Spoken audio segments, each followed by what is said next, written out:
A tragic end late this afternoon to the search for a missing La Crosse college student. Good evening and thanks for joining us tonight at 6. I'm Mike Thompson. I'm Lisa Klein. After searching for 3 days, the body of a missing Western Technical College student is found in the Mississippi River. News Channel 8's Cynthia Schweigert has been following this story all day long for us. She joins us now live from near the river with the latest. Cynthia? Well, Mike and Lisa, police are confirming that they have in fact found the body of 21-year-old college student Craig Meyers. Now, if you can see right over my right shoulder here, this is actually the area where rescuers concentrated their search and actually ended up pulling Craig Meyers' body from the water. Rescuers have been out on the Mississippi since 10 a.m. this morning, calling for scuba gear and different rescue boats to be taken down to the river. Now, let's piece together some of the information and the clues that ultimately led to recovering his body.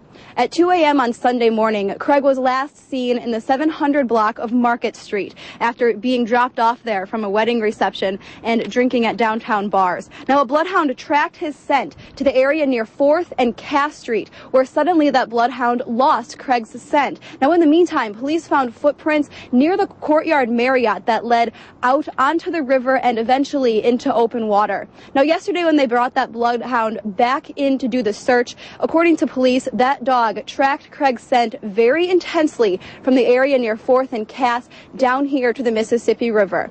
Now, that paired with surveillance video that police got from Sarah Lee from Cass and 4th Street, showing a person walking west towards the Mississippi River, matching Craig's description, ultimately led to a search. Let's show you a little bit of that rescue video from today, give you a couple more details. Around 4:40 p.m. is when police recovered Craig's body. He was in 20 to 25 feet of water and 15 to 20 feet offshore. Police say it was very difficult conditions for a rescue.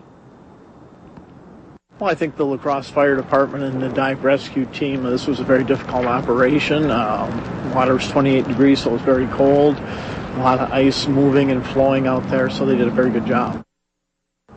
Now, one last thing we want to show you about the rescue is you can see holes here that rescuers had been drilling on the Mississippi River. Police say there were about 50 holes until ultimately they found a clue. It was actually Craig's arm they saw through those cameras that led to recovering his body. Reporting live from the Mississippi River, Cynthia Schweigert, News Channel 8.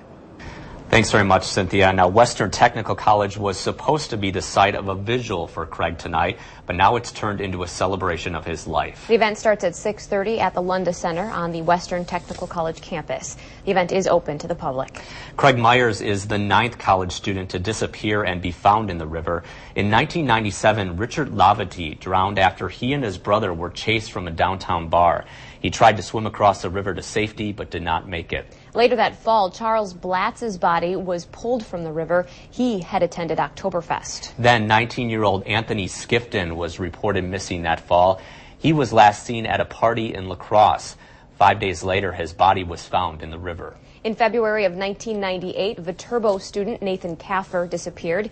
He had been drinking downtown. His body was found in a slough a couple weeks later. In April of 1999, 20-year-old UW La Crosse student Jeff Giese was reported missing. He was also last seen in the downtown area. Giese was found more than a month later in the river. 23-year-old Patrick Runnigan from West Salem was last seen at a bar in 2001. Searchers found him near the airport beach a week later. Police believe he fell through the ice. UWL student Jared Dion was reported missing in April of 2004. His body was found days later in the river. Then in October of 2006, the body of 21-year-old Luke Holman was found in the river 2 days after he disappeared from downtown. Now, the FBI did look into each of these drownings to see if there was a connection. The only connection they found was the high amount of alcohol involved with these incidents.